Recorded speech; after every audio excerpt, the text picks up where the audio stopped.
What a save from Mark Howard. I want to dispel this myth about being a third choice goalkeeper as well. Everyone thinks it's the most cushionest job in football. We've had loads of chats about this in the past. It's actually a lot harder than people think because you get no rest days. You're expected to be a 10 out of 10 every day in training. You don't recover. You're just straight on to the next day. Even if you're on the bench one day, you're back to full training the next. Can you tell us how hard it actually is?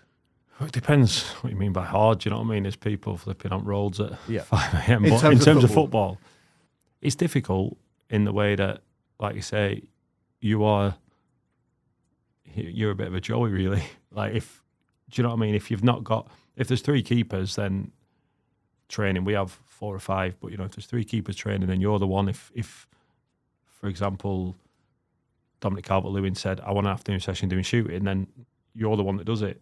Do you know what I mean? You train hard. You've got to train hard. I think as a number 3, you've got to be a lot of things.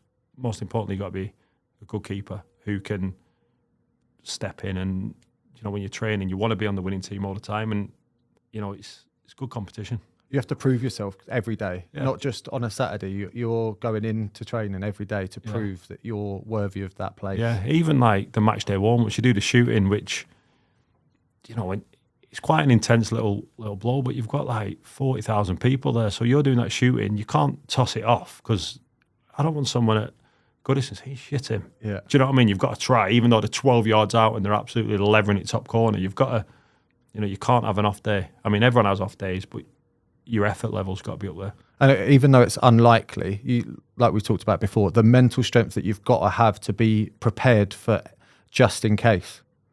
Yeah, I've got to be prepared for just in case, but I don't think it's like we'll probably go on to him, but like talking of mental strength, like Jordan Pickford, like I don't think if I could have my career again, I wouldn't want what he's got because the pressure he's under and how he deals with it.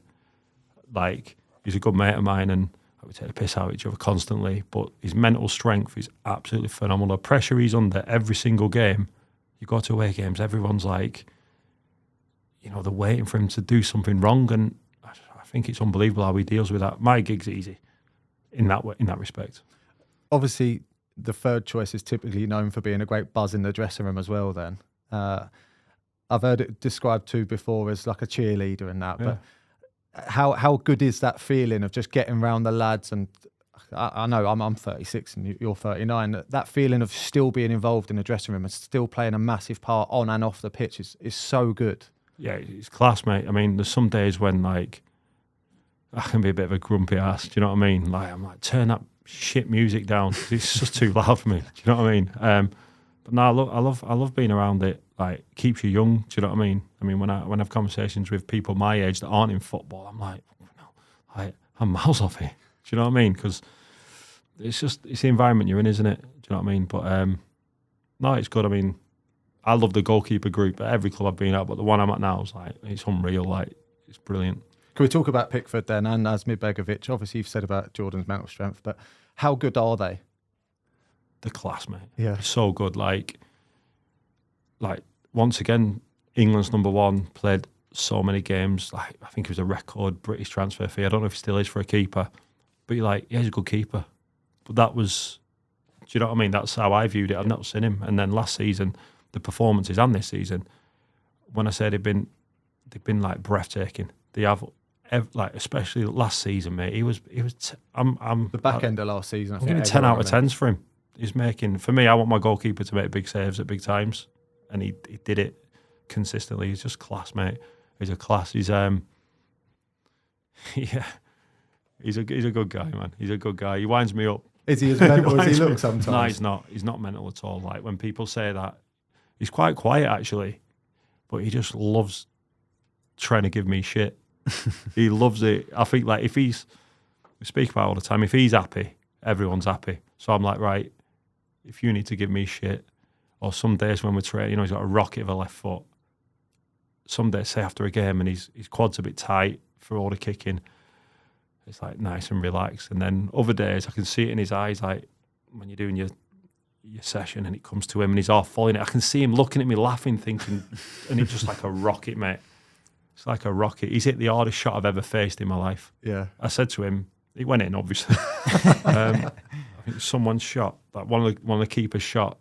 I think I've tipped it onto the bar and it's like looped up, and there's a big inflatable mannequin, and it's gone to the left of it, so onto his left foot, and I've just seen him basically buzzing, and he's at a volley, and everyone was like, "Oh my god!" If it had been, I'd have been dead. If it had been face, it was the hardest shot I've ever faced. His distribution is ridiculous. I think we all know that his sidewinder is an absolute shambles. He's like one of the shining lights in the Premier League. Does he actually work on it, or is it just a natural of course, ball? work on everything. Like, I think it's the way he strikes a ball, it's got to be some natural. Do you know what I mean? Like a gift, because I can't do it like that. But like ASMIR says, like, we're different. Me and ASMIR are like, he's like 6'6", I'm 6'4". Jordan's a little bit smaller, so like your mechanics make it easier for him to do. Do you know what I mean? But no, he works on everything. He works his bollocks off. Yeah. What's Big ASMIR like to work with? Mate, he's the best guy ever.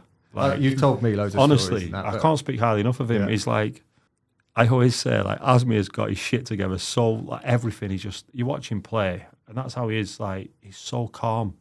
Nothing bothers him. And I said this when I did an interview last week. Without being disrespectful, he is the best number 2 goalie in the world. I'm telling you now, if I was any club, top Champions League, and I'd even play him. Do you know what I mean? That's how good he is. But if I needed a number, I'd sign him. I mean, it sounds terrible saying that as an Everton. In front of you. No, it doesn't. It makes total sense. He's so good. Good. He's so good. Like, in and around the dressing room too, but just as a goalkeeper. He's sort of like he's almost like a manager in the dressing room. He's just got everything together, and he's the first one to organise anything that needs organising, bonuses, schedules. He always has an input, and yeah, what a man. What a save from Mark Howard.